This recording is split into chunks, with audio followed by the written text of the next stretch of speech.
La ville des Herbiers est décidément en ce moment la capitale du cyclisme. La commune a été désignée comme première ville-étape du Tour de France 2011 le 2 juillet prochain au Mont des Alouettes. Et ce 17 octobre, elle accueillait l'épreuve mondiale leader du contre-la-montre sur route, le Chrono des Nations.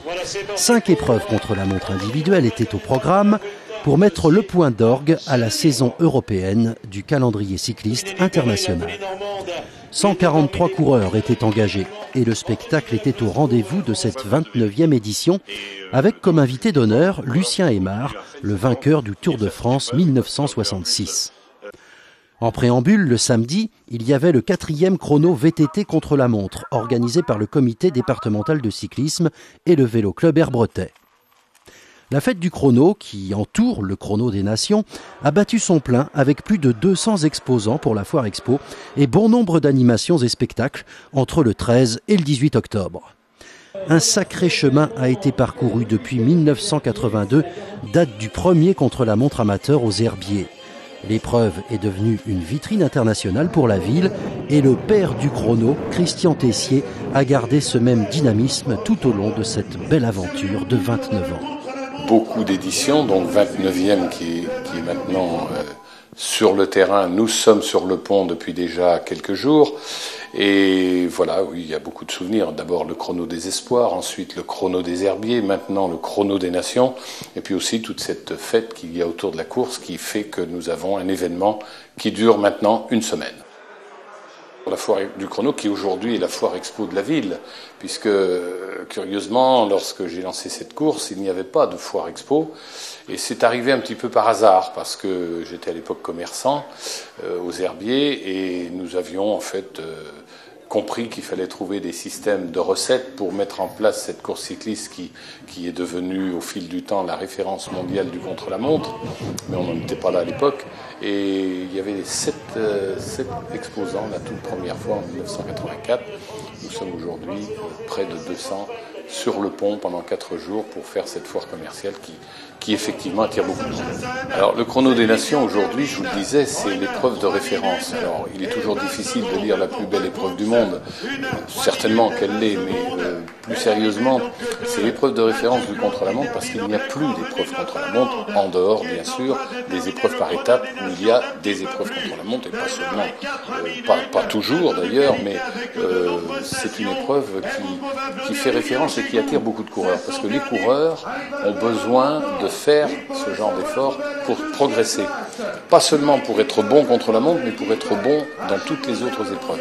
Sur le plan sportif, le vent fut l'ennemi des coureurs. Cette 29e édition a été marquée par la performance de l'Écossais David Millar, qui a réussi le tour de force de parcourir les 48 km 500 de la course élite homme en moins d'une heure, réalisant un temps de 58 minutes 53 secondes, soit une vitesse moyenne de 49,4 km/h.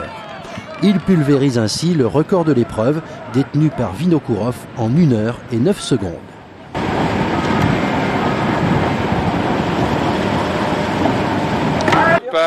L'objectif c'était de gagner, alors d'avoir battu le record c'est bonus. Oh. Oui, t'as fait lever. Merci. Voilà. Pas facile avec le vent évidemment. Non, c'était très dur, mais bon. Merci. Mais voilà, j'ai de très bonnes conditions, alors c'était pas trop dur.